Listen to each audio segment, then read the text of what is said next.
बड़े बड़े कामों के लिए छोटे छोटे चुटकुले।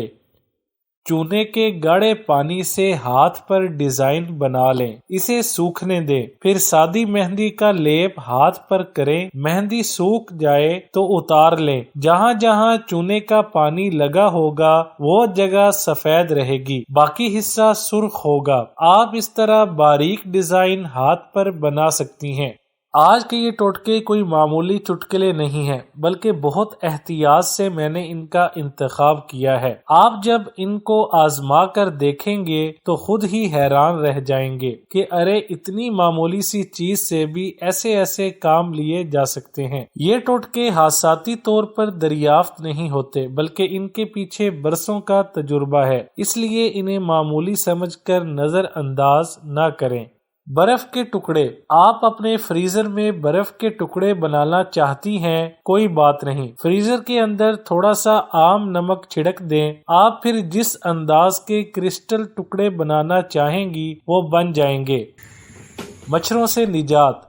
आपने मच्छरों से निजात के कैसे कैसे तरीके नहीं आजमाए होंगे, इसके बावजूद मच्छरों की वजह से आपको पुरसकून नींद नहीं आ सकी होगी। आए मैं आपको एक बहुत ही आसान और सस्ता तरीका बता देता हूँ। किसी कप या प्याले में थोड़ा सा पानी लें और इसमें काफूर के 4 टुकड़े डाल दें। बस इसके बाद आराम से सारी रात सोते रहें, मच्छर आपके करीब भी नहीं आएंगे। मेहंदी के दाग। मेहंदी हाथों पर बहुत अच्छी लगती है, लेकिन यही मेहंदी अगर कपड़ों पर लग जाए तो जान अजाब में आ जाती है। ऐसे धब्बों को गर्म दूध में घंटे के लिए रहने दें। लीजिए मेहंदी के धब्बे गायब। मछली की बू। अगर आप मछली पका रही हैं तो इसकी बू यकीनन पूरे घर में क्या बल्कि पूरे मोहल्ला में फैल रही होगी, और आपकी पड़ोसन को ये मालूम हो रहा होगा कि आज आपके घर मछली बन रही है। तो क्यों ना इस बू और इस राज को छुपाने का एक आसान नुस्खा बता दिया जाए। वो नुस्खा ये है कि मछली पकाते वक्त बावर्ची खाने में एक भीगा हुआ तौलिया लटका दें। वो तौलिया मछली की बू जज़ब कर लेगा और किसी को पता भी नहीं चलेगा कि आपने मछली बनाई है। मिर्चों की जलन। कभी कभी हाथों में मिर्च छूने से बहुत बुरी तरह जलन होने लगती है और हाथ धोने के बावजूद ये जलन खत्म नहीं होती। इस जलन से निजात का आसान तरीका ये है कि लाइम जूस में थोड़ी सी चीनी मिलाकर इस महलूल से हाथों को धो लें, बस जलन खत्म।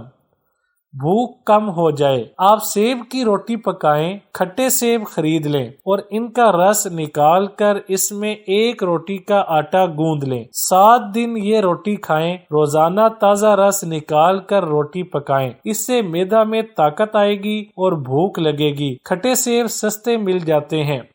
झाड़ू का बुरश सीधा रखें, इसे पानी और फिनाइल से 8 दिन बाद धो लिया करें, गंदगी और मैल साफ होगा। झाड़ू धोकर खड़ी न करें, इसकी तीलियां मुड़ जाएंगी, बल्कि फर्श पर डाल दें। झाड़ू की तीलियां खराब नहीं होंगी।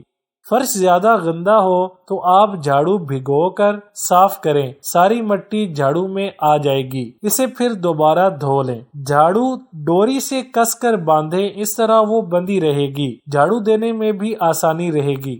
नई झाड़ू की नरम तीलियां आगे से पकड़कर कैंची से काट दें, इस तरह सफाई करने में बहुत आसानी होगी। नरम तीलियों से सफाई नहीं होती।